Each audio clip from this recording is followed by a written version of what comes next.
जय माता दी।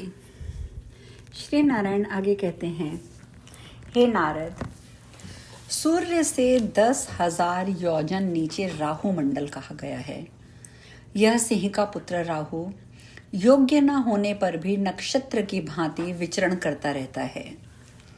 चंद्रमा तथा सूर्य को पीड़ित करने वाले इस सिंह का पुत्र राहु ने भगवान की कृपा से अमर होने और आकाश में विचरण करने का सामर्थ्य प्राप्त किया है।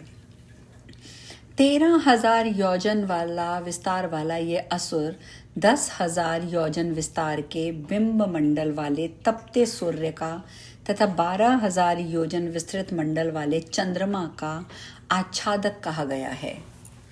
पूर्व काल में अमृत पान के समय के वैर को याद करके वह राहु अमावस्या और पूर्णिमा के पर्व पर उनका आच्छादक होता है। दूर से ही वह राहु सूर्य तथा चंद्रमा को आच्छादित करने के लिए तत्पर होता है। यह बात जानकर भगवान विष्णु ने विशाल ज्वालाओं से युक्त अपना अत्यंत भयानक सुदर्शन नामक चक्र उन दोनों सूर्य तथा चंद्रमा के पास भेज दिया था। उसके दुस्सह तेज से सूर्य और चंद्रमा मंडल चारों ओर से घिरा रहता है। इससे खिन्न तथा चकित मन वाला वह राहु बिंब के पास जाकर और वहां क्षण भर रुककर फिर सहसा लौट आता है। हे देवर्षि, जगत में इसी को उपराग ग्रहण कहा जाता है, ऐसा आप समझिए। हे श्रेष्ठ, उस राहु मंडल से भी नीचे सिद्धों, चारणों और विद्याधरों के परम पवित्र लोक कहे गए हैं। पुण्यात्मा पुरुषों द्वारा सेवित ये लोक 10,000 योजन विस्तार वाले बताए गए हैं। हे देवर्षि, इन लोकों के भी नीचे यक्षों, राक्षसों, पिशाचों, प्रेतों एवं भूतों के उत्तम विहार स्थल हैं। इसके नीचे जहाँ तक वायु चलती है और जहाँ तक मेघ दिखाई पड़ते हैं, ज्ञानी तथा विद्वान लोगों के द्वारा वह अंतरिक्ष कहा गया है। हे द्विश्रेष्ठ, उसके नीचे 100 योजन की दूरी पर जहाँ तक गरुड़, बाज, सारस और हंस आदि पृथ्वी पर होने वाले पार्थिव पक्षी उड़ सकते हैं, पृथ्वी बताई गई है। पृथ्वी के परिमाण और स्थिति का वर्णन पहले भी मैं कर चुका हूँ। हे देवर्षि, इस पृथ्वी के नीचे 7 विवर बताए गए हैं। इनमें प्रत्येक विवर की लंबाई तथा चौड़ाई 10-10 हजार योजन है और ये एक दूसरे से 10-10 हजार योजन की दूरी पर स्थित किए गए हैं। ये सभी ऋतुओं में सुखदायक होते हैं। इनमें पहले को अतल, दूसरे को वितल, तीसरे को सुतल, चौथे को तलातल, 5वें को महातल, छठे को रसातल, 7वें को पाताल कहा गया है। हे विप्र, इस प्रकार ये 7 विवर बताए गए हैं। ये विवर एक प्रकार से स्वर्ग ही हैं। अनेक उद्यानों, विरह स्थलियों वाले, काम, भोग, ऐश्वर्य, सुख और समृद्धि से युक्त यहाँ के भवनों में स्वर्ग से भी बढ़कर सुख और आस्वाद उपलब्ध हैं।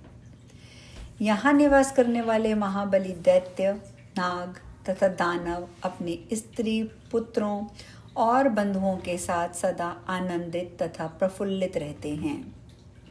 वे अपने अपने घरों के स्वामी होते हैं।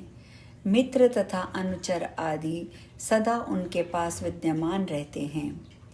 ईश्वर भी जिनकी इच्छा को विफल नहीं कर सकते, ऐसे वे अत्यंत मायावी सदा हष्ट पुष्ट रहते हुए सभी ऋतुओं में सुखी रहते हैं। माया के स्वामी मय नामक दानव ने उनमें अनेक पुरियों का निर्माण कराया, जो श्रेष्ठ मणियों से जटित हजारों अद्भुत भवनों, अट्टालिकाओं, गोपुरों, सभा भवनों, प्रांगणों तथा वृक्ष समूहों आदि से सुशोभित हैं। वे पुरियां देवताओं के लिए भी अति दुर्लभ हैं, जिनकी कृत्रिम भूमि फर्श पर नागों और असुरों के जोड़े तथा कबूतर, मैना आदि पक्षी विहार करते हैं। ऐसे विवराधीश्वरों के मनोहर भवनों से अलंकृत ये पुरियां अतीव सुशोभित हो रही हैं उनमें मन को मुग्ध करने वाले बड़े बड़े सुंदर फलों फूलों से लदे हुए वृक्षों वाले कामिनियों के विलास योग्य स्थानों से अत्यंत शोभा पाने वाले विशाल उद्यान विद्यमान हैं। उन उद्यानों में स्वच्छ जल से परिपूर्ण रहने वाले विशाल जलाशय हैं जो विविध पक्षियों के समूहों के कलरव से तथा पाठीन नामक मछलियों से सुशोभित रहते हैं। जलचर जंतुओं के क्रीड़ा करने पर जल के शुद्ध होने से उसमें उगे हुए कुमुद, उत्पल, कलहार, नीलकमल और रक्त कमल हिलने लगते हैं। उन उद्यानों में स्थान बनाकर रहने वाले पक्षी अपने विहारों तथा इंद्रियों को उत्साहित करने वाली अपनी विविध ध्वनियों से उन्हें सदा निनादित किए रहते हैं। वे पुरियों देवताओं के श्रेष्ठ ऐश्वर्य से भी बढ़कर हैं, जहाँ काल के अंगभूत दिन रात का कोई भय नहीं रहता और वहाँ बड़े बड़े सर्पों के मस्तक पर स्थित मणियों की रश्मियों से प्रस्फुट कांति के द्वारा अंधकार सदा मिटा रहता है। इनमें निवास करने वाले लोगों को दिव्य औषधियों, रसायनों, रस, अन्नपान एवं स्नान आदि की कोई आवश्यकता नहीं रहती। उन्हें किसी प्रकार के भी मानसिक या शारीरिक रोग नहीं होते। झुर्रियाँ पड़ने, बाल पकने, बुढ़ापा आ जाने, शरीर के विकृत रूप होने, पसीने से दुर्गंध निकलने, उदासीन और उत्साहहीन हो जाने और आयु के अनुसार शारीरिक अवस्थाओं में परिवर्तन आने आदि विकार उन्हें कभी बाधित नहीं करते। हे ब्रह्मपुत्र नारद, उन कल्याणमय लोगों को भगवान श्री हरि के तेजस्वी सुदर्शन चक्र के अतिरिक्त अन्य किसी से भी कोई भय नहीं रहता। जिस चक्र के वहां प्रवेश करते ही भय के कारण प्रायः दैत्यों की स्त्रियों का गर्भपात या गर्भस्राव हो जाता है। श्री नारायण आगे कहते हैं, हे विप्र, अतल नाम से विख्यात पहले परम सुंदर विवरों में मय दानव का पुत्र बल नामक अति अभिमानी दैत्य रहता है, जिसने सभी प्रकार की कामनाओं की सिद्धि कराने वाली 96 प्रकार की मायाएं रची हैं, जिनमें से कुछ मायाओं को मायावी लोग शीघ्र धारण कर लेते हैं।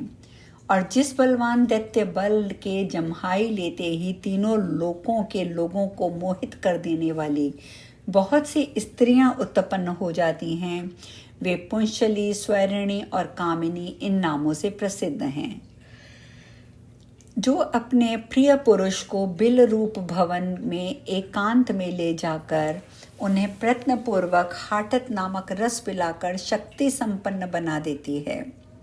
तत्पश्चात वे स्त्रियां अपने हाव भाव, कटाक्ष, प्रेम व्यवहार, मुस्कान, आलिंगन, मधुर वार्तालाप, प्रणय भाव आदि से उन्हें आकर्षित करके उनके साथ रमण करती हैं। उस हाटक रस का पान कर लेने पर मनुष्य स्वयं को बहुत बड़ा मानने लगता है और अपने को 10,000 हाथियों के समान महान बलवान मानता हुआ मैं ईश्वर हूँ, मैं सिद्ध हूँ, मदांत की भांति ऐसा बढ़ चढ़कर बोलने लगता है। हे नारद, इस प्रकार मैंने अतल लोक की स्थिति का वर्णन कर दिया है। अब आप वितल नामक द्वितीय विवर के विषय में सुनिए। भूतल के नीचे वितल नामक विवर में हाटकेश्वर नाम के प्रसिद्ध ये भगवान शिव अपने पार्षद गणों से निरंतर घिरे रहते हैं। देवताओं से सुपूजित ये भगवान शिव ब्रह्मा की रची गई सृष्टि के विस्तार के लिए भवानी के साथ रमण करते हुए यहाँ विराजमान रहते हैं। वहाँ भगवान शंकर और पार्वती के तेज से हाटकी नामक श्रेष्ठ नदी प्रादुर्भूत है। वायु से प्रज्वलित अग्निदेव महान ओज पूर्वक उसका जल पीते रहते हैं। उस समय उनके द्वारा निष्ठयुक्त त्यक्त थूक दैत्यों के लिए अत्यंत प्रिय हाटक नामक सुवर्ण बन जाता है। दैत्यों की स्त्रियां आभूषण योग्य उस सुवर्ण को सदा धारण किए रहती हैं। हे मुने, उस वितल के नीचे सुतल नामक विवर कहा गया है, जो सभी बिलों में श्रेष्ठ है। यहाँ विरोचन के पवित्र कीर्ति वाले बलि नामक पुत्र रहते हैं। देवराज इंद्र का परम प्रिय कार्य करने की इच्छा से वामन रूप त्रिविक्रम भगवान विष्णु बलि को इस सुतल में लाए और उन्होंने तीनों लोकों की लक्ष्मी सन्निविष्ट करके दानव राज बलि को यहाँ उपस्थित किया। इंद्र आदि देवताओं के पास जो कोई लक्ष्मी नहीं है, वह उस बलि के पीछे पीछे चलती है। बलि उन्हीं देव देवेश्वर श्री हरि की भक्ति पूर्वक आराधना करते हैं।